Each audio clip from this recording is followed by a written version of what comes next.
Crucial game against Southampton this weekend, lads. Great result last week. Wasn't the best performance, but the 3 points is all that matters in the end. So let's talk some tactics about how Manchester United will play against the in-form Southampton. Starting it with the lineup, we go to it straight away. David De Gea in at goals, with Ashley Young being announced injured and out for several weeks or potentially months. I think that this leaves room and a possibility for Borthwick Jackson to come in there. Darmian, Smalling and Blin, our usual go-to. Darmian I prefer on the right-hand side, and I'll tell you why specifically in this game, why I think he needs to be there. This is what ideally I'd like to see. It really does depend on Louis van Gaal's thoughts. I mean, Fellaini, despite all our efforts to continue to I would say, highlight his problems, he will prove to be crucial in games, whether it's he putting his big head on the ball or potentially influencing it in any certain way. He just finds a way to influence the game, and that doesn't make up for the poor lapse in concentration or the poor decisions when it comes to his positional sense.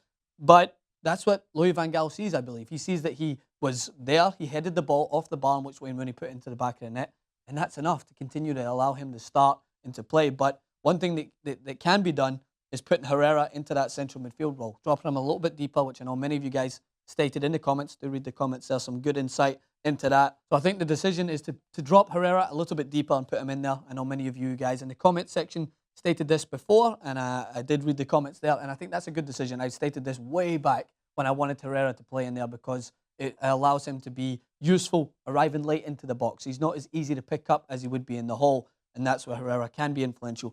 Lingard and Martial are going to be crucial in this game. I'll point that out. Fellaini into that holding position behind the striker, that kind of number 10. I don't think he's going to be the number 10 to go to and play the ball into his feet. I think he's just there to be a presence, to maybe disrupt Wanyama whenever he picks the ball up in there, and of course, Waza up top. So, first thing to talk about, again, as always, I'm going to look back at previous games. So against Liverpool, they did a good job of dragging Daley Blind out from his positional sense. Exactly what I said United should do against Liverpool, split the centre-backs. What do Liverpool do? They do it very easily. And to be honest, if it wasn't for Super David in goals, it could have been different. So the one example I'm going to highlight is Emre Can's chance when he was inside the box and David De Gea made a great save. How did that move happen? How did Emre Can find his way, or Emre Can, sorry, find his way into that position? Because Firmino was obviously given a clear task of not just dropping deep and pushing Smalling and Blind back, but dropping way into the midfield area to take the ball to feet and hopefully drag out a centre-back. And what happened, if you see this example, just imagine Liverpool are in the blue right here. What happened is Firmino would check into feet, and it was simply a pass from Lucas into his feet. And Daley Blind, I don't know if there's a communication barrier right there.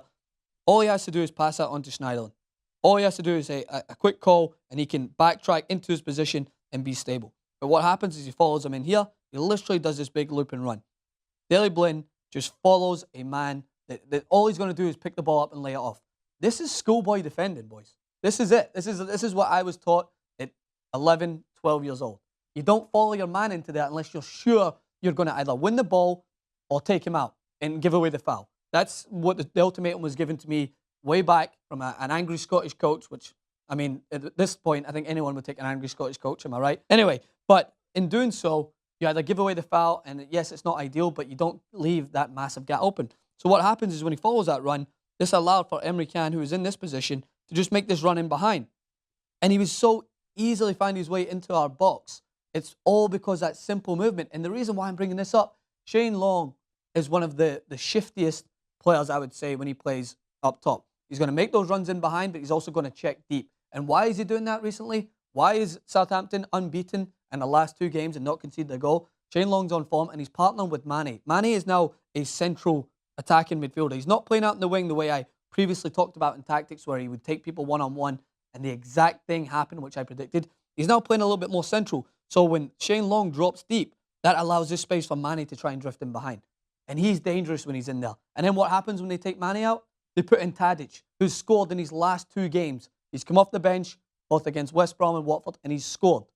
This is a problem if United don't pick this up. So my only decision in this game, I think, is to have Schneiderlin be as deep as possible, and be the man to pass on that striker to. If Shane Long drops deep, pass Schneiderlin on. Yes, that might mean that there's a little extra space in there for maybe Davis to come in behind, who is a problem when he makes those late runs into the box, but it doesn't drag Daley Blind out from his defensive position. United at this point can't afford to allow any of those seams anymore because David De Gea can't save everything. Well, maybe he could, but the bottom line is one of them, no matter what, is going to find their way into the back of net. So that's a clear issue defensively that Southampton will try and utilise because Shane Long, as I mentioned, they drop him in deep and then they push him back. He's got the speed, very similar to Jamie Vardy, to spin in behind and cause a problem, and it will create that gap that will leave Manchester United isolated in there. So that's what I think defensively that United need to be sure to be aware of, is Shane dropping deep and Tadic making that late run, or Mane or Davis, who will all spin into the box. Attacking-wise, when was the last time Southampton conceded? Against Norwich, just after the New Year. They lost 1-0. Before that, just before Christmas, they lost to West Ham, 2-1.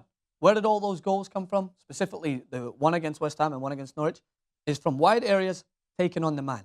This isn't just straightforward. This isn't as in-depth tactics as I would like it to be, because it doesn't have to be. When you play someone like Martial, he clearly caused an issue to Liverpool when he got the ball in the box and was able to take on players. In doing so, this is what I think Manchester United need to utilise going forward. Manchester United have to reinstall the fear into these teams. People need to be scared of Martial when he gets the ball in this area. Why? Because his first and direct goal is to take on that player.